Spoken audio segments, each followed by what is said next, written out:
El Señor nos bendiga una vez más, hermanos. Damos muchas gracias al Señor que ahora podemos ir a su palabra y meditar en ella, dándole seguimiento a esta serie que hemos venido compartiendo durante ya 9 domingos.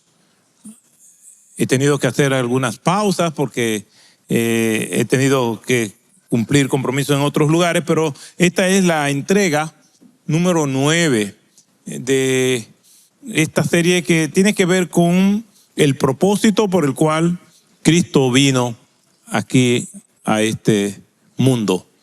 ¿A qué vino Cristo?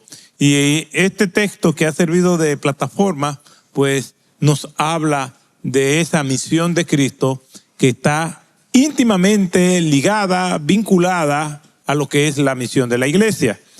Si nosotros queremos saber lo que es la misión de la iglesia, simplemente tenemos que ver a qué vino Cristo. A través de los siglos, la iglesia se ha venido distrayendo con cosas importantes, pero que no son la prioridad. Cuando hablamos de prioridad, lo que estamos diciendo que eso es lo más importante. Las demás cosas adyacentes a su propósito por el cual Cristo vino, debemos hacerlas, pero mantenerlas en el orden en que nuestro Señor Jesucristo las tuvo.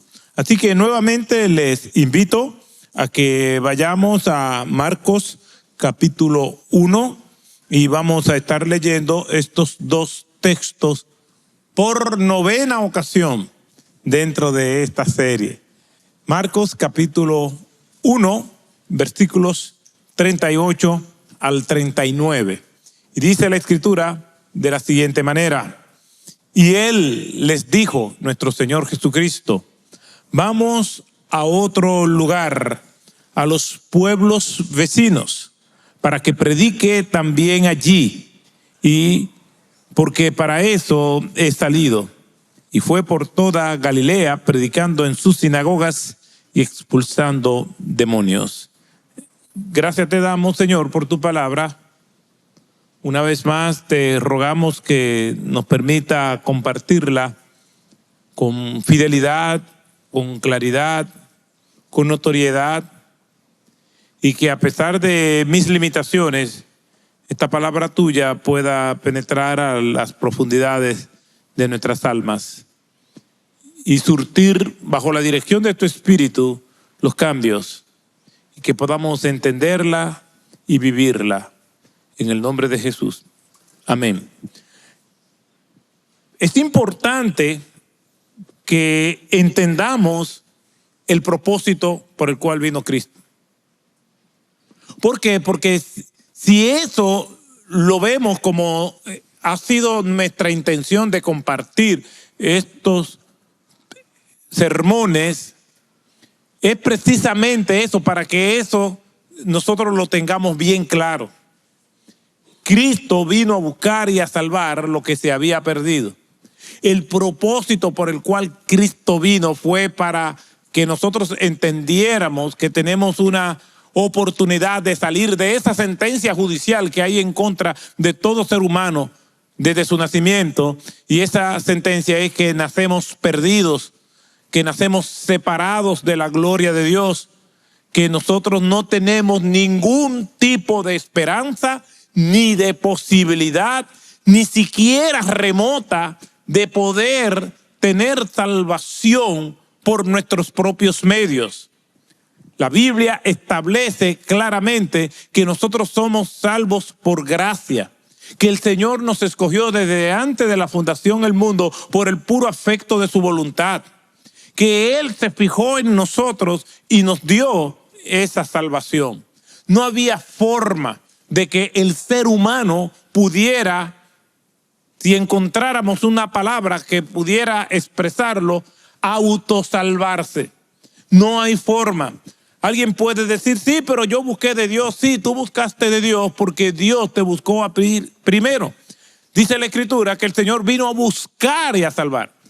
lo que se había perdido. No son que los perdidos estaban buscando al Señor, es que Él vino a buscar y a salvar esos perdidos. Todos nosotros nacemos en ese estado de perdición.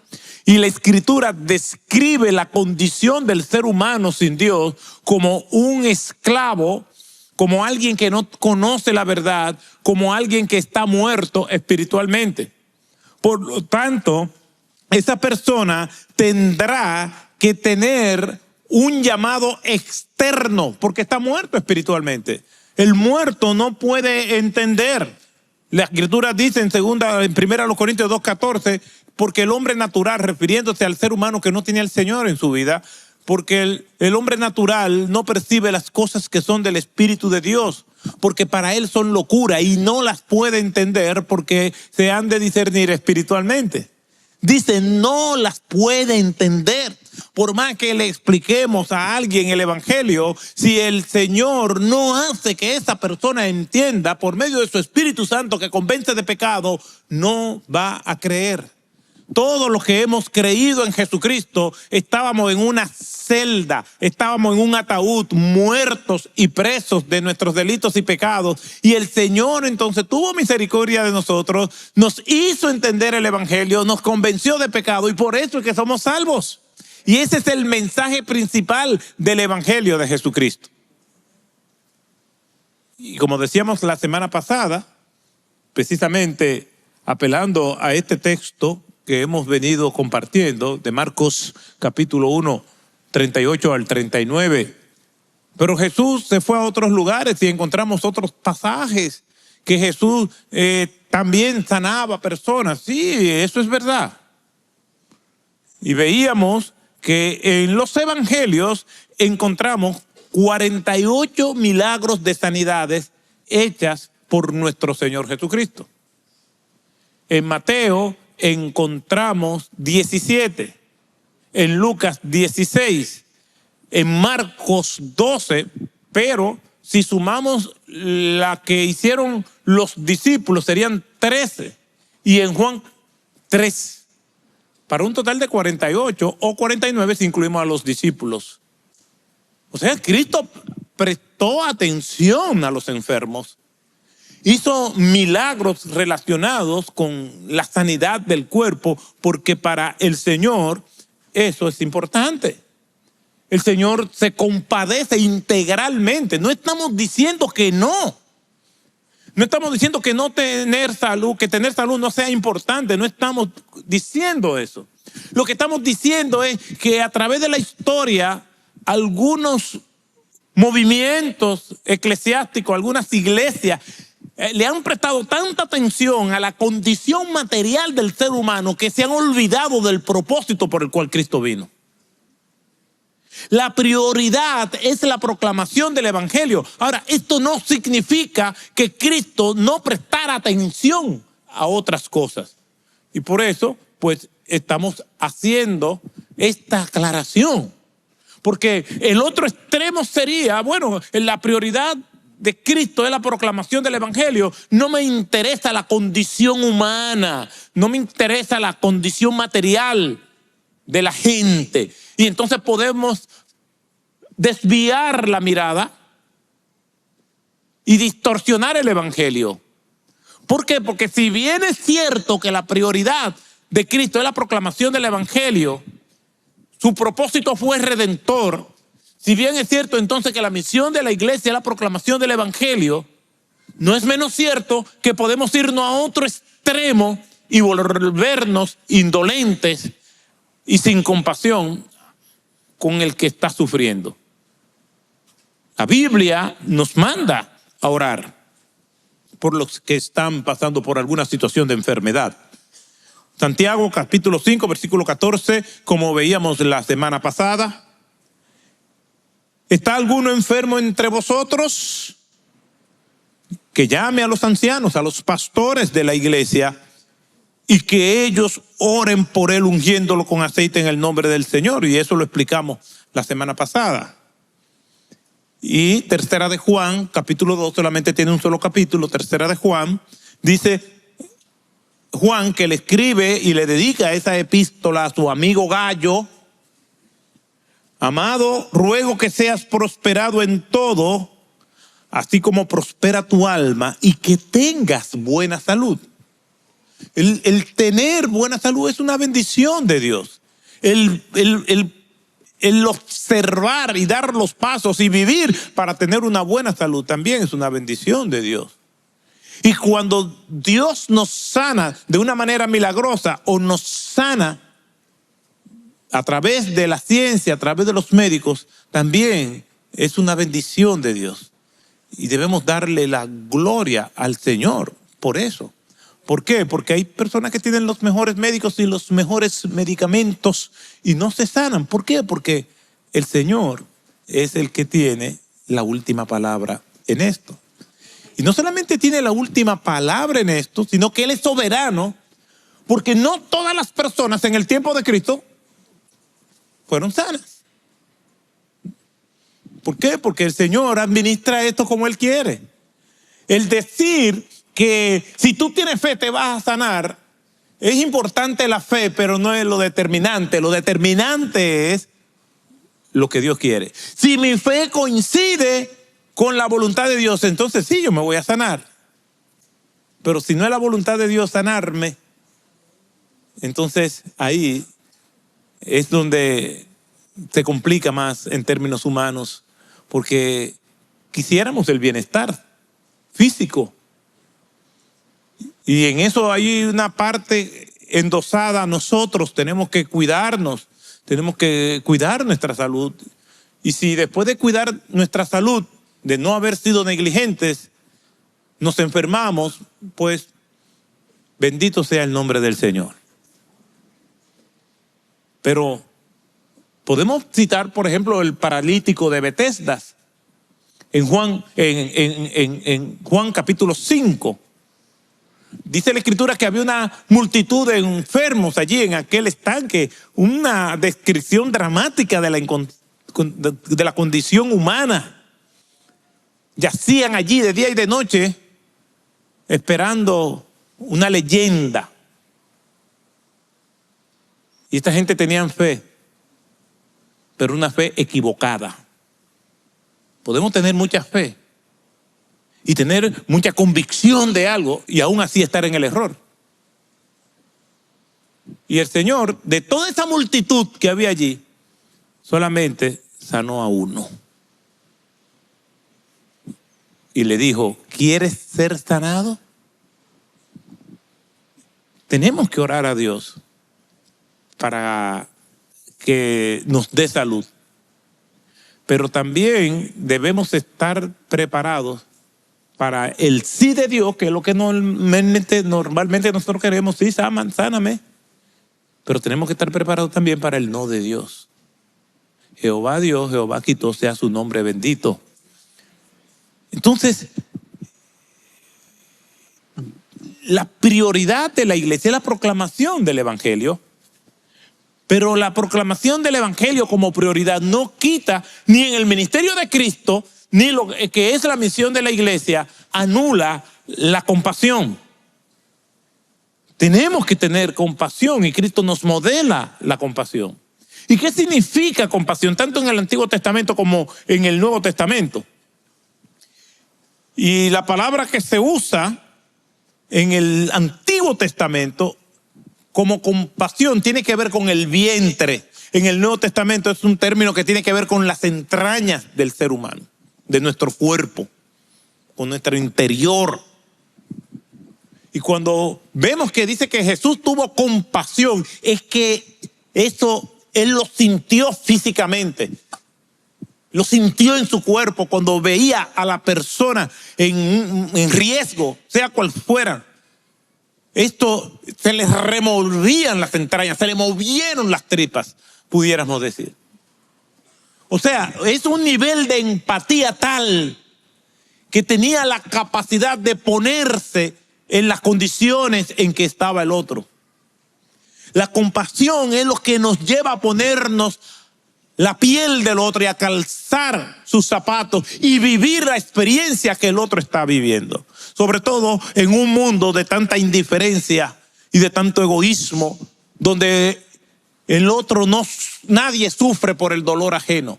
No hay solidaridad, no hay empatía. Las personas creen que porque su mundo está bien, todo lo demás está bien. Si mi pequeño mundo está bien, a mí no me importa todo lo demás. Eso es anti-evangelio. Eso es anti el propósito de Dios. Eso es en contra de cómo el Señor quiere que nosotros los creyentes vivamos. El término compasión aparece 25 veces en todo lo que es el Nuevo Testamento. Y de esas 25 veces, 12 veces están en los evangelios y tiene que ver con la compasión que Cristo tuvo con las personas. Es decir, Él vino a buscar y a salvar lo que se había perdido. Su propósito fue redentor. La prioridad de Cristo es vida eterna. Y aunque a muchas personas posiblemente no la sanó, pero le dio vida eterna, Cristo cumplió su ministerio. Y eso es importante. ¿Por qué? Porque muchas personas se pueden frustrar. Porque hay lugares donde se predica que si tú eres cristiano, tú no puedes tener enfermedad. Porque tener una enfermedad es indicio de que tú hiciste algo malo o que el Señor te está castigando por algo. Y esa creencia no es nueva. Había un enfermo y le preguntaron a Jesús, ¿quién pecó, este o sus padres, para que esté así? Y Jesús dijo, no es que él haya pecado ni sus padres, sino que estas cosas es necesario que acontezcan para que el nombre del Señor sea glorificado. Pero el Señor no solamente se glorifica en sanar a una persona, también el Señor se glorifica para que en medio de la enfermedad y en medio del dolor, esta persona diga, sea el nombre de Jehová bendito. Aunque no me dé salud, aunque me esté retorciendo del dolor, esa persona como una flor en el desierto brota y alaba y bendice el nombre del Señor. Yo no estoy diciendo que las enfermedades son buenas, ni que yo quiero enfermarme para que en medio de mi enfermedad yo entonces glorificar el nombre del Señor. No.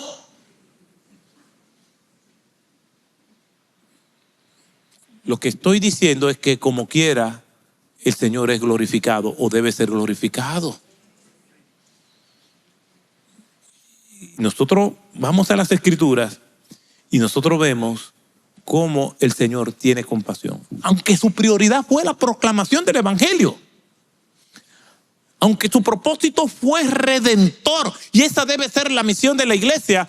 Cristo tuvo compasión por la condición puramente humana, limitada, finita, material de las personas, lo cual también a nosotros debe servir eso de ejemplo y de recordatorio permanente que nos martille la conciencia. Mi propósito como creyente es proclamar el Evangelio, pero eso no quita que yo tenga compasión por las personas, de que visite a los enfermos, de que abra mi cartera y aporte para que las personas puedan ayudarse y sostenerse con sus tratamientos y las distintas situaciones que tienen que enfrentar. Pero Cristo no solamente tiene compasión por los enfermos, su prioridad fue redentora, la proclamación del Evangelio, pero también tuvo compasión por el aspecto emocional del ser humano. Y hay un texto que yo quisiera compartir con ustedes que se encuentra en el libro de Lucas, y le invito a que vayan a Lucas capítulo 7, y es un texto con una carga dramática extraordinaria. Cuando Jesús resucita al hijo de la viuda de Naín. Yo quisiera leerlo. Acompáñenme en sus Biblias. Y dice en Lucas capítulo 7, desde el verso 11 en adelante, aconteció poco después que Jesús fue a una ciudad llamada Naín, y sus discípulos iban con él acompañados por una gran multitud. Y cuando se acercaba a la puerta de la ciudad, he aquí, sacaban a un muerto, hijo único de su madre. Y miren cómo dice el texto, y ella era viuda. Y un grupo numeroso de la ciudad estaba con ella. Al verla, el Señor tuvo compasión de ella y le dijo: no llores. No es que Cristo está negando las emociones de ella, porque el texto no termina ahí, esa historia no termina ahí. Hay personas que están pasando por algún proceso de duelo y hay veces que llegamos, y yo he visto personas con buenas intenciones, le dicen: no, ánimo, no llore. No es ese en el sentido que Cristo lo está diciendo. Cristo no le está diciendo a ella: no te preocupes, no llores. Él le está diciendo: no llores, es porque Él sabe lo que Él va a hacer. No es correcto decirle al otro: mira, no llores. Y hay quienes le ponen algo más: eso no es nada. No es nada. Solamente al que le duele sabe si es algo o no. Solamente el que está pasando por la aflicción. Que no estemos desesperados es otra cosa. Y nuestra aspiración debe ser que en medio del dolor tengamos paz.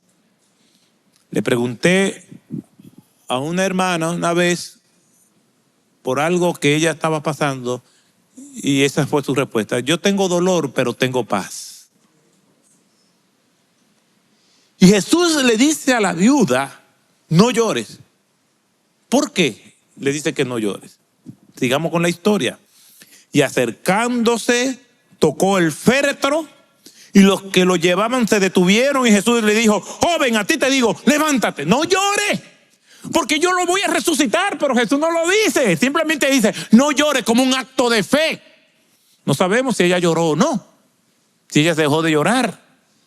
Pero si el Señor te dice: no llores, no llores. Si el Señor te dice: gózate, gózate. Porque al fin, al cabo, Él nos manda que debemos gozarnos con lo que se gozan y a llorar con lo que lloran. Todo tiene su momento, tiene su tiempo debajo del sol. Pero simplemente si el Señor lo dice. ¿Por qué? Porque cuando el Señor nos aborta un plan, es porque siempre tiene uno mejor que el de nosotros. Lo que pasa es que nosotros creemos que el plan bueno es el que nos gusta a nosotros. Y oramos diciéndole al Señor: esto es lo que yo quiero, como una orden de compra. Yo quiero esto, esto y esto. Fírmame ahí. Debemos orar siempre, expresando nuestros deseos, pero diciéndole al Señor, como nos enseñó a orar: hágase tu voluntad, no la nuestra.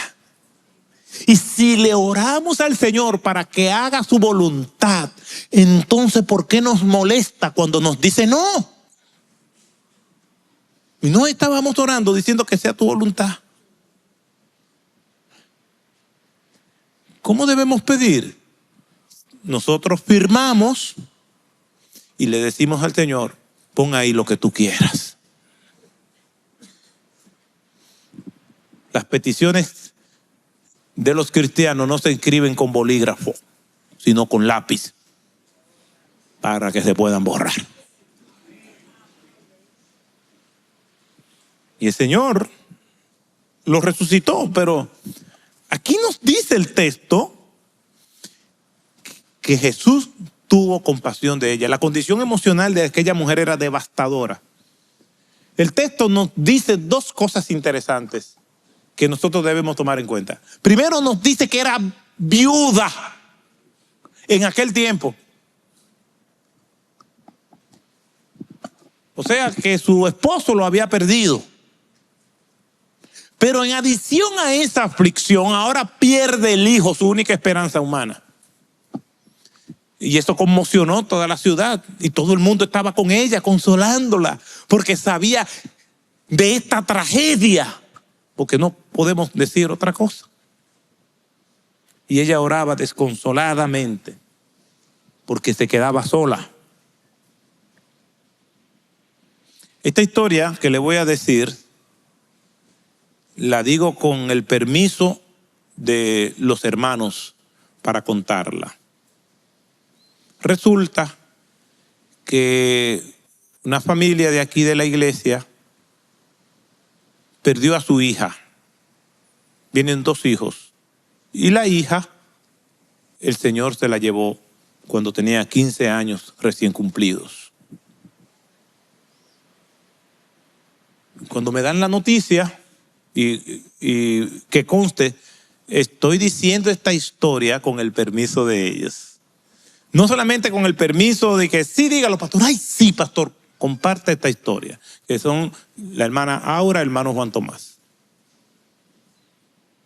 Y me avisan por teléfono de lo que acaba de ocurrir y yo salgo inmediatamente para su casa.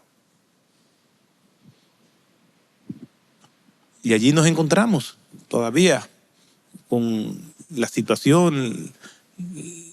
La niña todavía estaba allí. Y comenzaron a llegar los hermanos. Y allí estábamos en medio de aquella situación tan dramática. Los vecinos y todo el mundo. Hasta que llegaron las autoridades forenses y de la funeraria y se llevaron el cuerpo. Y yo me quedo ahí. Y yo recuerdo que estos padres devastados, ya todo el mundo se ha ido, solamente estoy yo ahí con ellos. Ellos me dicen, pastor, váyase, tranquilo. Nosotros no vamos a negar ni a blasfemar el nombre de Cristo por esto. Eso es paz en medio del dolor. Porque yo estoy dando vuelta y estoy ahí con ellos. Y ellos tuvieron el discernimiento. Váyase tranquilo, que yo sé lo que usted puede estar pensando. No entendemos esto. Una artista muy famosa, cuando le avisaron de la muerte de su hija, una artista le dijo al marido, trae una botella de champán. Y él dijo, mujer, te has vuelto loca, tráela. Ábrela, sírveme. Y con la copa al cielo dijo, Dios, brindo por tu voluntad. Y los que creen que te voy a negar por esto se equivocaron. Ahora, de que no te entiendo, no te entiendo. Muchos aspectos de la voluntad de Dios no lo vamos a entender. Pero sí una cosa es importante, que el Señor tiene cuidado de nosotros. Y el Señor se preocupa por nuestra condición emocional. Algo te está comiendo el alma. Tráelo al Señor en oración. Está teniendo una batalla secreta que cree que está perdiendo. Ve, llévalo al Señor. Algo te está haciendo sufrir, te está haciendo desvelar. Llévalo, está ansioso, llévalo al Señor. Está en depresión, llévalo al Señor. Trae todas nuestras cargas y vamos a ponértela en el Señor, porque Él tiene cuidado de nosotros. Él le interesa tu condición emocional. Esta mujer está llorando porque ha perdido un hijo y Jesús tuvo compasión de ella. No podemos ser indiferentes al que está pasando por algún evento de dolor. ¿Por qué? Porque Cristo nos modela esto.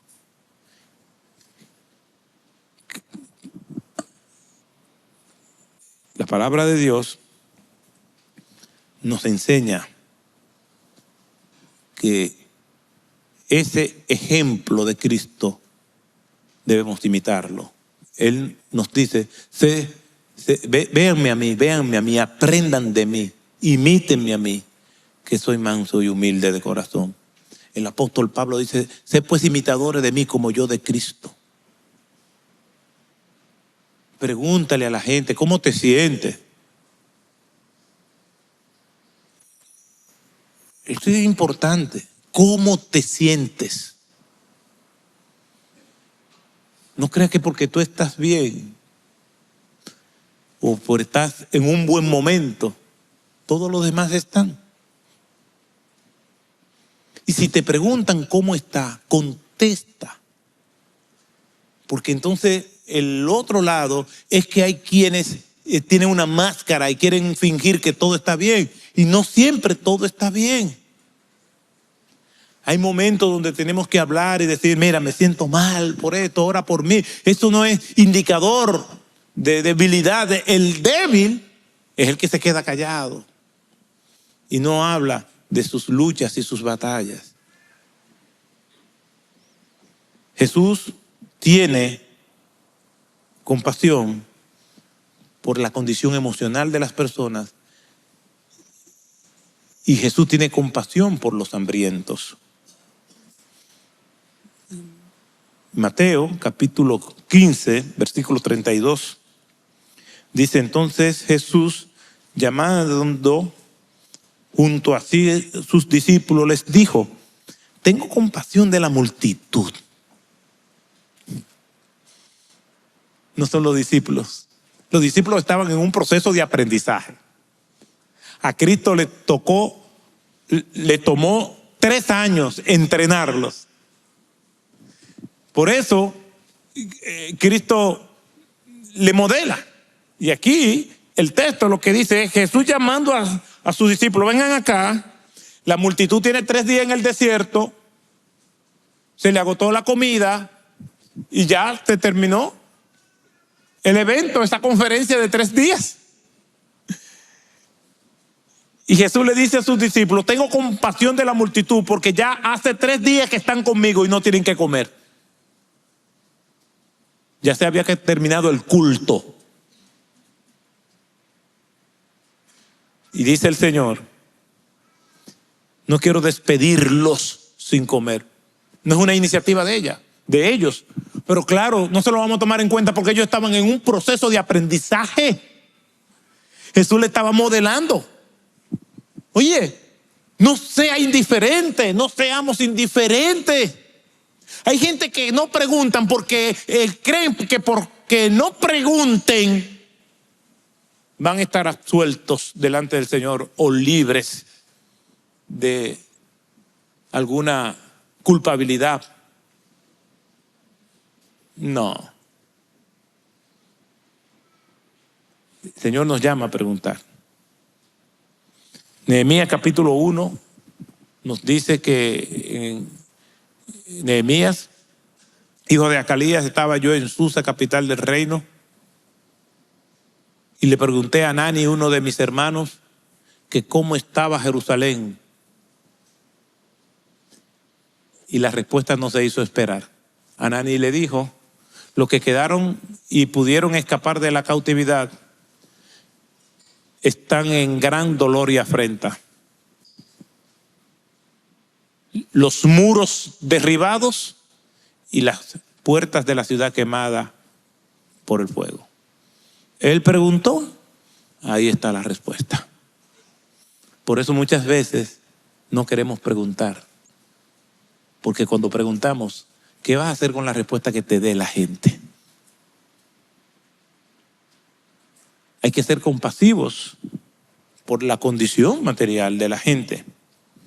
Jesús no solamente tiene compasión por lo que estaban atravesando por esa condición emocional, sino también por las necesidades materiales. Hay personas que su problema no es material, pero emocionalmente necesitan ayuda. Y hay otros que emocionalmente están bien, pero materialmente están pasando por situaciones difíciles. No se levantan de madrugada pensando en problemas, sino porque el hambre no los deja tomar el sueño. Y nosotros vemos, quizás con normalidad, tener todo lo que necesitamos para vivir con dignidad. Pero cerca de nosotros, y seguro que conocemos gente que tienen un nivel tan elevado de la dignidad que no van a pedir. Pero nosotros tenemos que orar al Señor para que nosotros podamos ver lo que Cristo vio. No fueron los discípulos los que lo vieron, fue Él. Entonces tenemos que decirle: Señor, ayúdame a ver dónde está la necesidad, dónde está el que está en mayor riesgo social, dónde está el que sufre, ayúdame a verlo. Que tú tengas tu closet lleno de ropa no quiere decir que el otro lo tenga. Que tú tengas comida, que yo tenga comida, no quiere decir que el otro también tenga comida. Cristo vino a proclamar el evangelio. Su propósito fue redentor, pero eso no desvió a Cristo de hacer otras cosas que, aunque no era su prioridad, también son necesarias y son parte del evangelio. ¿Por qué? Porque tener compasión por la gente que comió, no comió, si tiene lo necesario para vivir con cierto nivel de dignidad. El Señor, esto es tan importante, que vemos varios episodios en el Nuevo Testamento de Jesús teniendo compasión y proveyendo para las personas. Hasta tal punto que en el Padre Nuestro, el Señor dice en el versículo 11 de Mateo capítulo 6, danos el pan nuestro de cada día. A su pueblo, mientras estaba pasando por el desierto, Dios le proveyó maná. ¿Y quién puede vivir sin comer?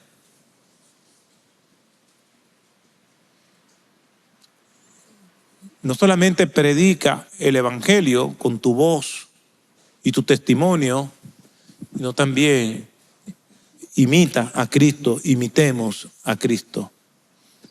La importancia que Jesús le da al tema de la compasión no es contrario a su prioridad. Su prioridad fue redentora. Pero mientras estamos pasando por este mundo, tenemos necesidades donde mostramos el amor y el carácter de Cristo. Quiere decir que encontramos el término compasión de Jesús hacia las personas con situaciones emocionales, situaciones materiales, pero, como hemos venido diciendo, la prioridad es la proclamación del evangelio. Y dice la Escritura de que Jesús tuvo compasión por las multitudes porque estaban dispersas como ovejas que no tienen pastor. Él vio la condición espiritual. Quiere decir que yo debo tener compasión hasta por los que se pierden, hasta por aquel que rechaza de manera hostil el evangelio. Debo tener compasión, porque si tuviera a Cristo no fuera así. En vez, yo cambié el hábito de ir ciertas personas públicas que se pronuncian en contra del evangelio, y a veces, en mi caso, yo reaccionaba, oye, pero mira cómo esta persona habla. Yo cambié mi oración, yo le estoy diciendo, Señor, ten misericordia de esa persona. Habla así porque no te conoce. Y de verdad, le digo, Señor, que no me caiga pesada. Bueno, depende de la libra que tenga, pero que no me caiga pesada. Que tú me des compasión por esa gente. Y hasta que no veamos el mundo con los ojos de Cristo, nosotros no vamos a tener compasión de nadie. Cristo nos manda a orar por los que nos gobiernan. Dice 1 Timoteo 2, 1 y 2, exhorto pues ante todo que se hagan rogativas, oraciones, peticiones y acciones de gracias por todos los hombres, por los reyes y por todos los que están en autoridad, para que vivamos quieta y reposadamente. Tenemos que orar por eso. Algunos cristianos, no, lo que pasa es que eso está escrito en la Biblia, las cosas irán de mal en peor. Pero en ese momento había persecuciones. Y el Señor le dice, ora, porque si los que nos gobiernan andan bien, pues todos vamos a estar bien, en el sentido de que vamos a tener estabilidad social, y eso es importante. Jesús tuvo compasión en todos los ámbitos, en todos los órdenes. Nosotros también debemos tener compasión por la gente, entendiendo que la prioridad y lo que necesita el ser humano es a Cristo, pero que el evangelio sea la prioridad en cuanto a la obra redentora para dar vida eterna, no significa que nosotros también tengamos compasión por las personas. Hay una historia Y es la historia de William Cowper, poeta inglés, uno de los máximos exponentes del movimiento romántico en Inglaterra y de Europa también. Él cuenta parte de su testimonio. Y a pesar de ser una persona muy dotada, intelectual, muy conocida, reconoció su necesidad de Jesucristo. Y él dice que se encontraba en un cuarto sufriendo gran agonía del alma y bajo una profunda y terrible convicción. No podía encontrar paz. Y en aquel cuarto, no sé cuántas veces lo recorrí. Caminaba de un lado al otro, al punto de la desesperación, sintiéndome completamente agobiado, sin luz. Parecía como que me asfixiaba y perdía el aliento sin perder el conocimiento.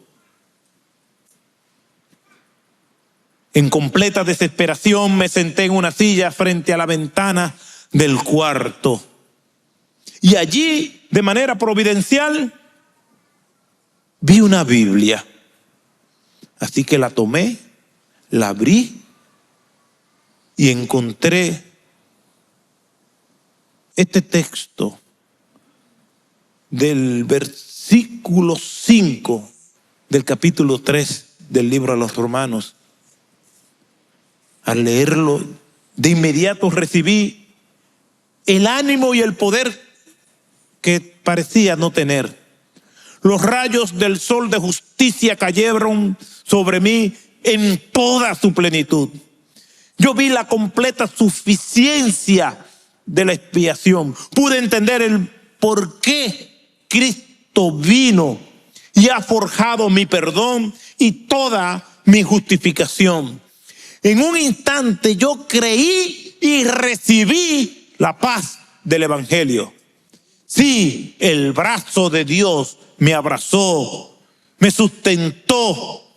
Yo creí que había sido aplastado, pero de gozo y de gratitud por lo que el Señor estaba haciendo con mi vida en ese mismo instante que reconocí que le necesitaba.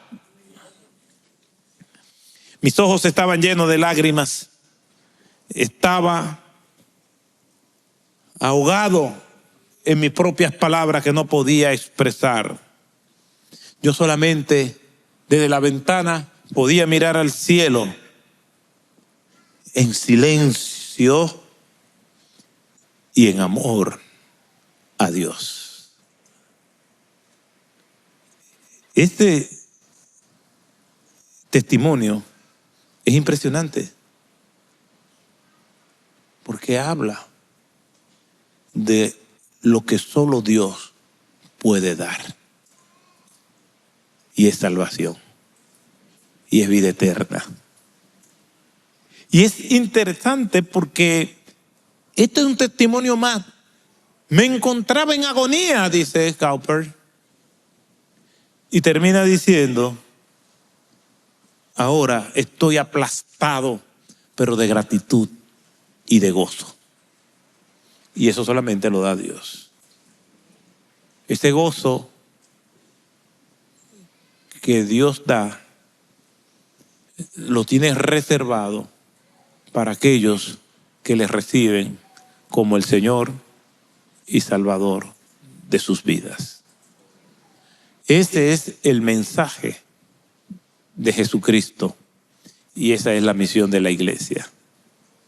Cristo vino a dar vida eterna, vida en abundancia.